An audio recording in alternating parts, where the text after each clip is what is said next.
윌리엄 스틸이라는 스코틀랜드의 한 목사님은 이런 조크를 하였습니다. 예수님께서 재림하실 때 아무래도 비가 부슬부슬 오는 수요 예배 끝나고 오시지 않을까.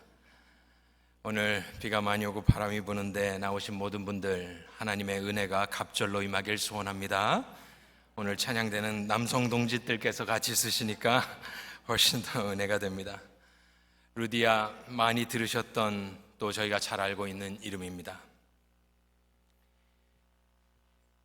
하나님은 그의 계획에 실수가 없으십니다. 왜냐하면 하나님은 전지전능하시니까요. 모든 것을 계획하시고 당신의 선하신 뜻대로 결국에는 이루어내고야 마는 것이, 그것이 하나님 아니겠습니까? 또 우리는 그리스도인으로서, 성경을 믿는 사람으로 그 하나님은 절대 주권을 가지고 이 세상을 운행해 나가십니다. 하지만 그것은 하나님의 계획이고 하나님의 전지전능하심. 하지만 그것이 우리 인생들에게는 보이지 않죠. 하나님의 뜻, 하나님의 계획, 우리가 완벽하게 알 수는 없습니다. 오늘 본문 말씀 바로 그 전에 아시는 대로 지금 사도 바울 일행이 적어도 4명인데 바울, 실라, 디모데를 픽업했고 누가까지 지금 한 4명 정도 더 있었을 수도 있고요. 움직이고 있습니다. 그런데 이들이 빌립보로 가는 이유가 있지요. 저희가 읽지는 않았습니다만은 제가 파워포인트로 좀 준비를 해주시면 좋겠다 이야기를 하였습니다. 빌립보로 갈 수밖에 없는 것, 하나님의 계획은 빌립보에 있는데 사도 바울과 그의 일행은 알 수가 없습니다. 우리랑 똑같은 사람이니까요. 그런데 16장 6절에 보면 뭐라고 나와 있냐면 성령이, 누가요? 성령이, 누가 선교를 주체하시고 주관하십니까? 성령 하나님이다. 그 성령이 아시아에서 말씀을 전하지 못하게 하시거늘 그들이 부르기아와 갈라디아 땅으로 다녀가. 아시아, 여기는요, 보통 사람들이 아시아가 막히고 유럽으로 지금 가는데 이때 아시아가 뚫렸으면 중국과 한국이 먼저 복음을 받았을 것이다, 이런 말씀을 하시는 것을 제가 종종 듣는데, 여기서 사도행전의 아시아는 아시는 대로 소아시아, 지금 터키입니다.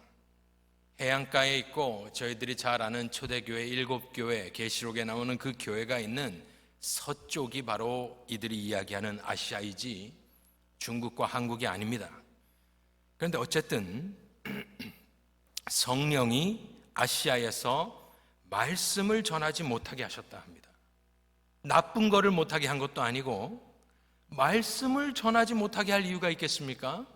그런데 성령이 어쨌든 아시아에서 말씀을 전하지 못하게 하셔서 이들이 방황을 합니다. 부르기아와 갈라디아, 이것이 중간 지역인데 땅으로 다녀가. 7절에 보니까 하나님의 계획을 모릅니다. 무시아는 북쪽인데 무시아 앞에 이르러 비두니아, 더 북쪽으로 가려고 합니다. 왜 그런지는 모르겠지만 서쪽이 지금 아시아입니다. 서쪽이 막혔어요.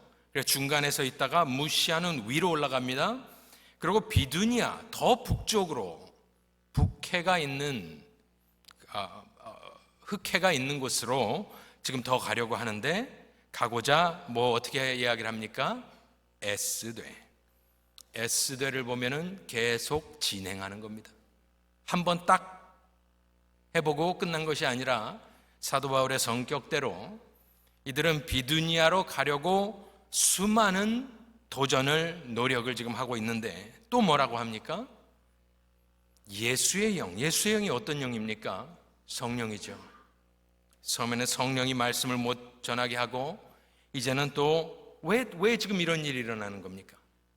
하나님의 계획을 알 수가 없기 때문에 그렇습니다.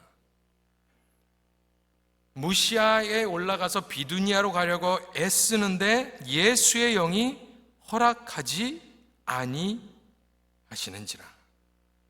이거는 기도하다가 느낌이 이건 아니야, 돌아가자가 아니라 말씀드린 대로 현실에서 사도 바울이 계속 비두니아 북쪽으로, 이쪽이 막혔기 때문에 저쪽으로 가려고 지금 여러 가지 노력을 하고 있는, 마치 지금 현재 말로 하면은 어디 선교를 가야 되는데 비자가 나오지 않는 것과 같은 상황입니다. 현실적인 상황인 것이 분명합니다. 그렇다면 여기서 우리가 하나의 결론을 내릴 수 있는데, 그것은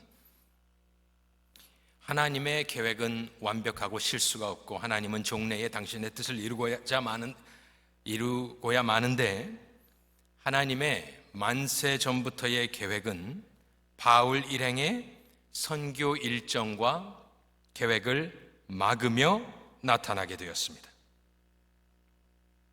방금 읽으신 대로 성령과 예수의 영이 2번 언급되었습니다. 생각해 보십시오. 이렇게 뭔가가 딱 두 번이 아닙니다. 여러 번 지금 노력을 하고 있는 거니까요. 이렇게 뭔가를 막았다. 그것도 사도행전에서 이런 일이 다른데 없습니다. 막고 계속 막고, 그러면서 제가 결론을 하나 내린 것은, 그렇구나, 우리가 성령론을 배울 때에 성령의 사역 중에 하나가 분명히 오늘 나와 있는데, 그것은 길을 막으시는 하나님입니다. 우리는 많은 때 우리 계획과 뜻을 정해놓고 하나님을 끌어들이기 위해서 애를 쓰는데, 우리의 인생이 선교의 전도의 연장이라고 생각을 하면 이것은 선교 사역에만 국한되는 말씀은 아닐 겁니다.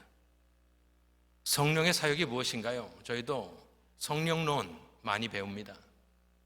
그런데 오늘 본문 말씀 보면 성령은, 예수의 영은 허락지 않고 못하게 하셨습니다.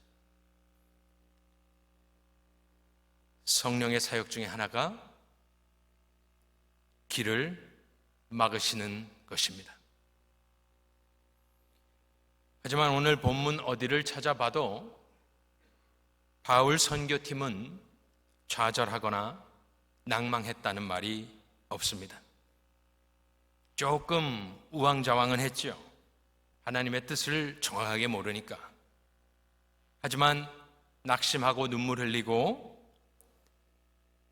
할 만큼 했다, 이제 돌아가자, 우리 베이스로 돌아가자, 무엇을 더 하겠는가, 그렇게 결론 내리지 않았습니다. 이것을 보면서 잠깐 우리의 삶을 돌아보기를 원합니다.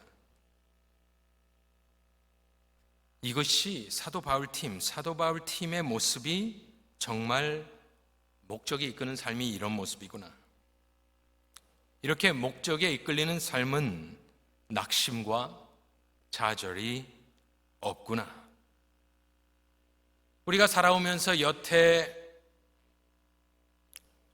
숨쉰 한숨, 좌절, 낭망, 낙심을 생각해 보십시오.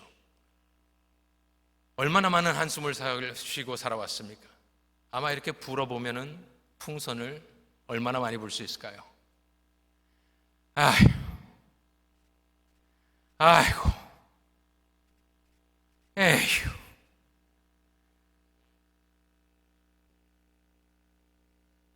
낙심과 좌절을 빼면 얼마나 인생이 평안해질까요?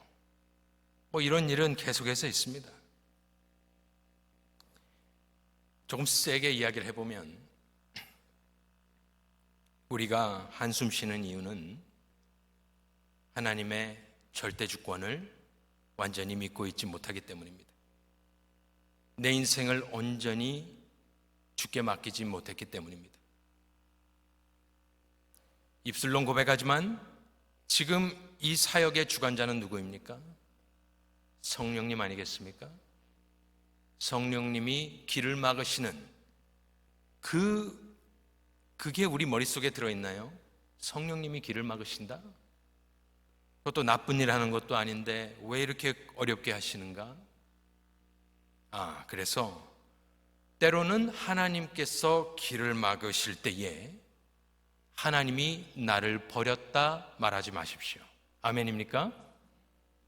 여태까지 인생을 생각해 볼 때 여러 길이 막히고 여기까지 오셨을 것입니다. 만일 하나님이 그때 어떤 문을 열어주셨으면 여러분은 여기 안 계셨을지도 모릅니다. 맞지 않습니까?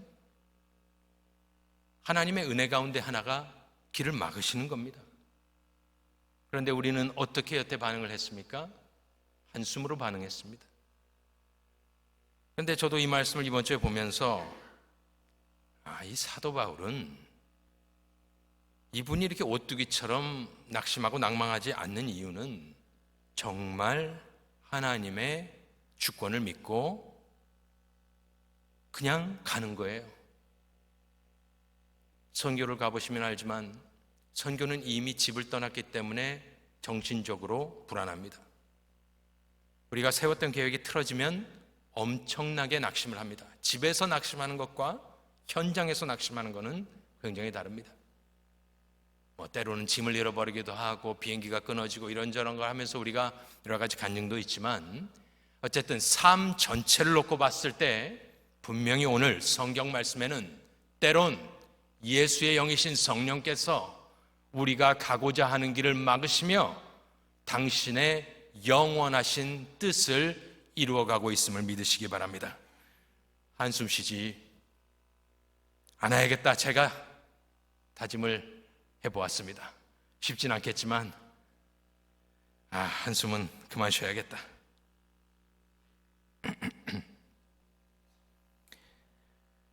이 중차대한 시점에서 아시아, 어쨌든 소아시아로 못 가게 하시고 마게도냐라는 유럽의 관문으로 어쨌든 선교의 큰 방향을 트시는 이런 시점에서 하나님은 음성을 들려주지 않습니다. 우리가 왜 이렇게 하나님 음성을 듣고 싶어 하냐면 돌아가고 싶지 않기 때문에, 상처받고 피곤해지지 않기 위해서 우리가 하나님의 음성을 들으려고 애를 쓰는데, 이렇게 중요한 시점에 9절과 10절, 오늘 본문 바로 전 이야기입니다. 환상을 봅니다.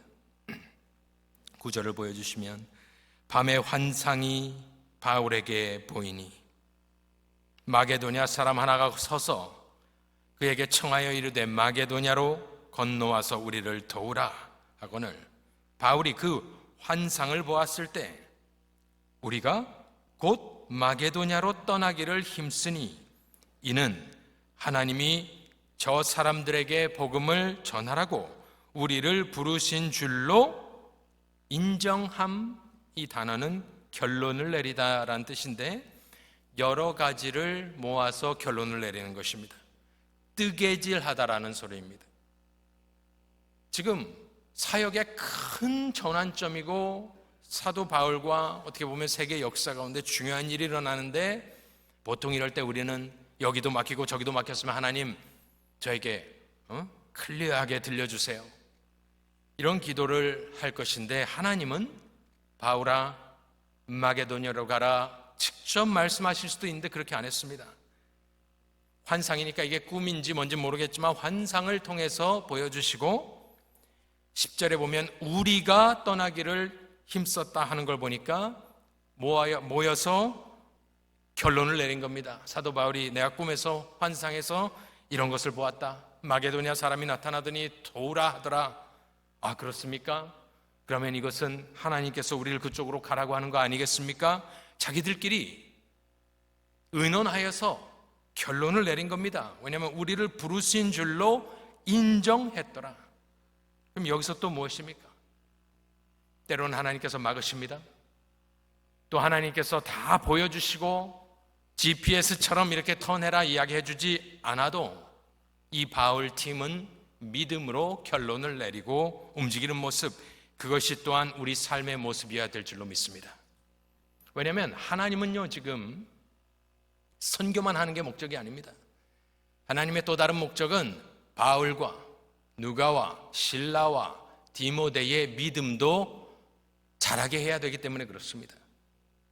우리가 사역하면서 사역의 대상만 중요한 것이 아닙니다. 저와 여러분의 믿음이 자라는 것 또한 하나님의 계획 가운데 있는 줄로 믿으시기 바랍니다. 믿음이 자라려면 공백이 있어야 되거든요. 보이지 않아야 되거든요. 그래서 이 사람들은 지금 이곳에서 그러한 결론을 내리고 그냥 믿음으로 가는 겁니다. 누군가는 얘기할 수 있겠죠. 사도 바울, 그 길이 아니면 어떡할 겁니까? 불안하니까 그런 말을 하는 건데, 이 팀들은 한마음 한뜻으로 바로 실행에 옮겨서 움직이게 됩니다. 그것이 지금 이 배경입니다. 하나님의 입장은 모릅니다. 하나님의 세세한 계획 모릅니다. 느낌은 올 수 있겠죠. 기도해 보면서 이렇게 끌림이 있을 수는 있겠죠. 그러면 이제 이 팀들의 모습을 보면 여러 가지 지명이 나옵니다. 여기저기로 돌아서 네아볼리라는 곳에 내립니다. 네아볼리에서 내렸는데 12절에 보면 거기서 빌립보에 이르니 이는 마게도냐 지방의 첫 성이요 또 로마의 식민지라. 이걸 보니까 지금 마게도냐로 가라 그랬잖아요. 마게도냐가 북부입니다. 그 그리스 북부가 마게도냐인데 어디로 가라 했습니까? 성경을 아무리 찾아봐도 하나님은 어디로 가라고 이야기한 적이 없습니다. 환상을 보고 마게도냐로 가야겠다. 그리고 걸려서 다모스레스 건너서 네아볼리에서 내렸는데 네아볼리에서 빌립보로 간 이유, 유추해 보면 그때 당시에는 거기를 관통하는 하이웨이가 있었습니다. 그래서 그걸 타고 그냥 그 다음 성으로 갔던 것 같습니다. 그냥 거기서 빌립보에 이르니 이는 마게도니아 지방의 첫 성이요. 네아폴리에서 이 맵을 보면 바로 그 다음 제일 큰 도시가 빌립보거든요. 그래서 어쨌든 거기로 간 것 같습니다. 이게요, 우리는 바울은 하나님의 음성을 들으면서 움직였다 이렇게 생각을 하지만 그렇지 않습니다. 지금 여러 군데를 막아놓고 여러 번 어템트를 하는데 못 가고 반대로 돌았는데 꿈이 나타나고 꿈에서 모여서 뜨개질 하듯이 이것저것 모아서 결론을 내린 것입니다. 이쪽도 안 되고 저쪽도 안 되고 환상이 있는 거 보니까 마게도냐가 맞다. 마게도냐로 가자. 마게도냐 어디로 갑니까? 내려보니까 다음 큰 성이 빌립보구나. 빌립보를 하이웨이를 타고 가보자. 에그네시안 하이웨이라고 하는데 그걸 타고 빌립보로 간 겁니다.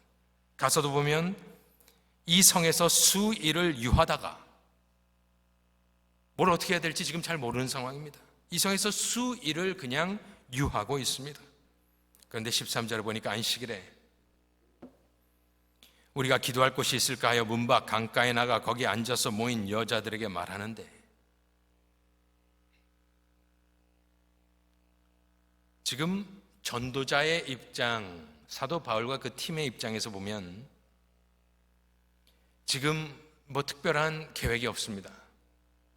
하나님이 음성을 들려주신 것도 아니고 말이죠. 그래서 이분들이 수일을 유하다가 안식일이 돼서 기도할 곳이 있을까? 문 밖 강가에 나가 보았습니다. 거기 가봤더니 거기 앉아서 모인 여자들이 있습니다. 그래서 말하는데 이야기를 합니다. 그렇다면 우리가 사도 바울의 선교 전략을, 우리가 선교 대회를 열고 사도 바울을 이 자리에 모시고 물어보면 사도 바울은 글쎄 잘 모르겠네요. 뭐 계획 그런 거 잘 모르겠어요. 그냥 갔는데 기도할 처소를 찾다 보니까 강가로 나가게 됐습니다. 근데 여자들이 모여 있는 거예요. 그러니까 그냥 거기서 이야기를 하는데 복음 이야기를 했지 않겠습니까? 그것이 그냥 제 계획이었습니다. 그래서 전도자의 입장에서는 하나님의 계획을 모르니까 마음에 동함이 있는 대로 모여있는 사람들에게 말을 걸기 시작하는 것이 바로 전도의 시작인 것입니다. 그것이 전도자의 입장입니다. 우리는 모르니까요. 그런데 우리가 오늘 본문에서 하는 것은 그날 그 시가 그 강가에 만세 전부터 하나님께서 영생 주식으로 작정한 한 여인이 끼어 있었습니다. 아까 처음에 여기저기로 부르기아, 갈라디아, 무시아, 비두니아로 가려고 여러 번 노력하면서 길이 막혔습니다. 이 루디아는 지금 비즈니스 여자인데 어떠한 일정 가운데 고날고시각에 있었는지 알 수는 없지만 한 가지 확실한 것은 바울이 그 위쪽을 헤매고 있을 때 하나님의 계획을 모르기 때문에 하나님은 그 며칠이 정확하게 걸렸는지 모르겠지만 그걸 정확하게 계산한 것 아니겠습니까? 루디아가 그날 그 시각에 어쨌든 이 강가에 다른 여인들과 같이 모여 있을 것까지 하나님께서는 섭리하셔서 이 자리를 만들어 주신 겁니다. 우리가 깨달아야 하는 것은 하나님의 절대 주권을 믿는 저와 여러분은 우리 삶 가운데 우연은 없다라는 말입니다. 우연이란 말을 쓰기 시작하면 하나님의 주권이 없어지기 때문에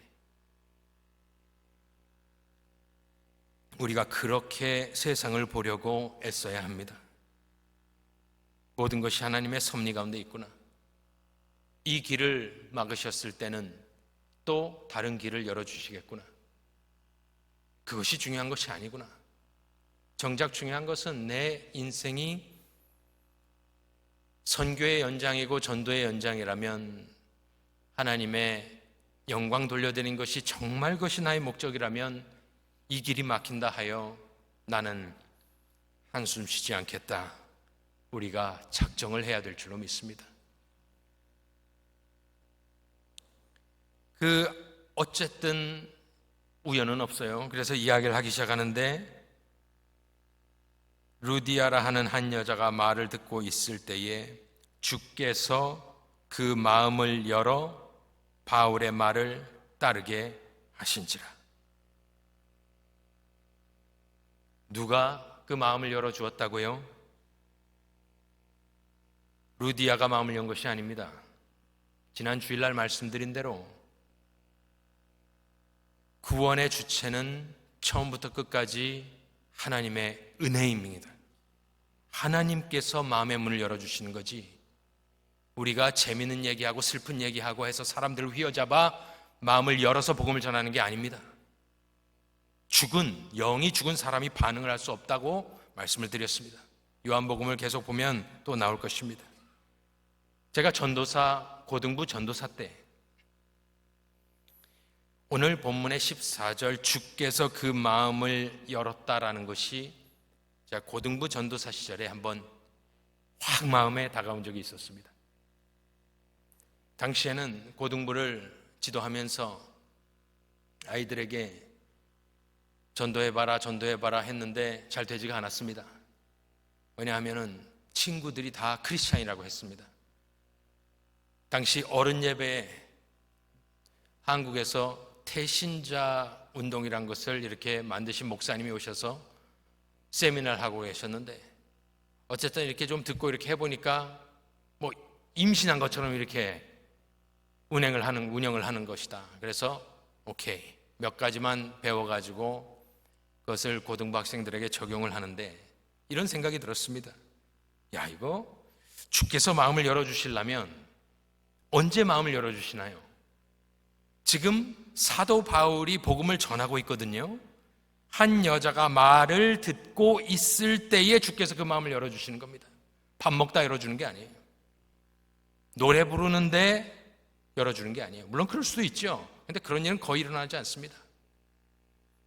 이들의 마음, 죄인들의 마음이 열리는 것은 말씀의 선포가 있는 곳, 그것이 이런 강단이든 개인이든 그런 곳에서 성령 하나님께서 하나님의 말씀을 사용하여 그 마음을 열어주시고 그 말씀이 들어가게 하시는 거죠. 그래서 제가 그때 당시에 이것이 그렇게 마음에 와닿았었습니다. 그래서 생각을 하여서 우리 학생들에게 이렇게 지도를 하였습니다. 야, 이거 아무리 전도하라 해도 안 된다. 우리가 한번 밖에 나가서 스트리트에 나가서 해보자. 그런데 대신 우리의 그 목표는 이것이다. 그때 당시에 고등부 예배가 2시에 있었습니다. 2시. 여기는 차를 타지 않으면 올 수가 없죠, 교회에. 근데 거기는 걸어 나갈 수가 있었습니다. 그래서 나가서 우리가 고등부니까 고등부 또래의 사람들한테 말을 전해보자. 그런데 이렇게 사형리 같은 것을 이렇게 그냥 이렇게 이야기하고 끝나는 것이 아니라 꼭 나가서 2시니까 이야기를 하고, 할 일 없으면 우리 예배 2시 예배에 오라고 초청을 해서 데리고 오자, 끌고 오자. 그래서 그것을 몇 번 걸쳐서 해보았습니다. 그런데 몇 명이 아마 할 일이 없었던 것 같아요. 메인 스트리트 쪽에, 플러싱에 이렇게 영어 쓰는 친구들 몇 명을 전도하고 해가지고 데려왔더니 누가 제일 놀랐냐면 당시에 고등부 학생들이 너무나 놀라버렸습니다. 그리고 그것을 통해서 하나님께서는 당시에 그 부서가 꽤 부흥되게 도와주셨습니다. 같은 애들을 데리고 네이티브 아메리칸, 원주민 선교를 한번 갔었습니다. 똑같이 했습니다. 이런저런 얘기하지 말고 2시가 집회면 1시에 나가서 데리고 들어오는 것입니다. 말을 할 때에 그 마음을 하나님께서 열어주심을 믿고 가서 그냥 얘기만 하면 잘 되지가 않더라고요. 그래서 얘기를 하면서 예배가 있는데 같이 가보지 않겠느냐. 그 네이티브 아메리칸 인디안 선교를 가서도 그렇게 해서 밴으로 10명이 넘는 네이티브 친구들을 데리고 와서 앉혀놓고 설교를, 어쨌든 복음을 전했던 기억이 있습니다. 하나님께서 당신의 주권 가운데 루디아를 택하시고 정확하게 시간을 맞춰서 하필이면 또 거기 놔두시고, 바울은 하던 대로 말씀을 전했고 하나님께서는 그 마음을 열어주셨는데, 누가 이 마음을 열어주셨는지 가만히 보면 하나님이라고 나와 있지 않고 다시 14절에 보면 주라고 나옵니다. 주. 이 주는 예수님을 지칭할 때 쓰이는 단어거든요. 그러면은 아까부터 6절에 성령이 아시아에서 말씀을 전하지 못하겠다, 7절에 비두니아로 가고자 애쓰되 예수의 영이 허락지 아니하셨다, 14절에 누가 루디아의 마음을 엽니까? 주. 이게 지금 다 연결이 되어 있는 겁니다. 그렇다면 저는 이러한 결론을 내릴 수밖에 없습니다. 처음 아시아에서 말씀을 못 전하게 하신 성령이 비두니아도 못 가게 하시고, 환상을 통해 마게도냐로 가게 하시고, 빌립보 성에 이르게 하시고, 사전에 계획 없었지만 나가서 말을 걸게 하셨고, 같은 성령께서 이 여인의 마음을 열어서 그 복음을 받고 전 집안이 세례를 받는 것을 본다면, 그렇다면 이 모든 것은 하나님께서 루디아를 위하여, 루디아를 구원하기 위하여 여태까지 이런 일이 있었던 것입니다. 루디아가 믿기까지, 지금 아시아에서 사도 바울이 막 여기저기 헤매고 막 이러고 있을 때 하나님의 계획은 어디 있었느냐? 어디 있었죠? 돌아보니까 빌립보에 있었는데 루디아가 있었습니다. 그런데 사도 바울은 그게 보이지 않고 알 수가 없으니까 답답했을 수도 있고 여러 가지 생각을 했을 수 있지만, 하나님의 계획은 여기에 있었고 루디아의 영혼 구원에 있어서 하나님의 구원의 역사는 하나님의 계획과 전도자와 믿음이 모아질 때 역사가 일어나는 것입니다. 어떻게 이런 일이 일어날 수 있었는가? 오늘 오후에나 그냥 생각이 났던 말인데, 성경에는 없지만 이런 생각을 해보았습니다. 그런데 크게 나쁜 생각은 아닌 것 같은데 어떻게 이런 일이 있을 수 있었을까? 추측입니다. 추측. 성경에는 없지만 루디아가 기도를 했을 수 있겠다 생각을 하였습니다. 이 루디아, 하나님을 섬기는 루디아는 헬라 여인인데 하나님을 섬긴다 하면은 개종한 여인이란 뜻이거든요. 유대교를 따르는 여인. 그런데 유대교에는 기쁨이 없습니다. 구원의 확신이 없기 때문에 예수의 복음이 없기 때문에 영혼의 만족이 없고 안식이 없거든요. 좋은 건 알겠는데 뭔가 모르는 거예요. 기도할 수 있었지 않았을까? 루디아가 하나님, 이게 단가요? 유대교에서 배우는 이 구약의 하나님이 단가요? 좋은 것 같은데 뭔지 모르겠는데 뭔가 없다는 거예요. 빠져 있는데 하나님 좀 보여주세요. 알려주세요. 그랬을 수도 있지 않을까 생각을 했습니다. 마치 제가 휴스턴 선교사님 집 마룻바닥에서 기도했던 모습, 하나님 이제 필라델피아로 가야 되는데 목사를 해야 되겠는데 아는 목사님이 하나도 없는데 어떻게 할까요? 저에게 좀 목회를 가르쳐 주실 수 있는 하나님 목사님을 좀 만나게 해 주십시오. 제가 어디서 기도했는지 기억이 나거든요. 이제 와서 돌아보면 하나님이 그 기도 들으신 거 아닌가 생각이 됩니다. 다 우연이에요. 저는 아는 사람 아무도 없었다니까요. 간증드린 대로 다 우연. 여기 막으시고 저기 막으시고 그때 한숨 쉬고 답답해하고 어쨌든 또 도전하고 막혀서 와보니까 여기에 있네요. 하나님은 기도를 들으시는 하나님인 줄로 믿으시기 바랍니다. 아는 사람 없고 백 없어도 기도하면 하나님께서 들으시고 저기 빌립보에 있는 이 루디아를 보시고 내가 네 기도 들었다. 내 선교팀, 전도팀을 너에게 보내주겠다. 이 4명을 보내서 루디아만 있었던 것이 아닙니다. 귀신 들린 여인, 간수까지 합해서 나중에 마지막 16절에 보면 그들이 이제 떠날 때에 어떠한 말을 하냐면 2 사람이 옥에서 나와 루디아의 집에 들어가서 형제들을 만나보고 위로하고 가니라. 이 형제들은 분명히 교회입니다. 세례받은 사람들.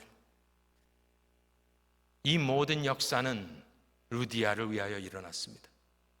하지만 교회를 위하여 일어났던 것입니다. 루디아를 구원하고 그 집안을 구원하고 귀신 들린 여인을 구원하고 간수를 구원하고 간수의 가족들을 구원하고 이미 교회거든요. 우리의 삶의 목적이 교회에 있기를 소원합니다. 하나님의 영광을 위해 사는 것과 교회를 위하여 섬기는 것과 똑같은 것입니다. 추상적인 것이 아닙니다. 이것 따로 저것 따로가 아닙니다. 낙심과 실망을 우리 삶에서 빼버립시다. 쉽진 않겠지만 우연은 없음을 확실하게 믿고 나갑시다. 복음을 말합시다. 그리고 기도합시다. 교회를 위해 삽시다. 그러한 루디아 전도회와 저와 여러분 되시길 간절히 축원합니다. 기도하겠습니다. 하나님 아버지,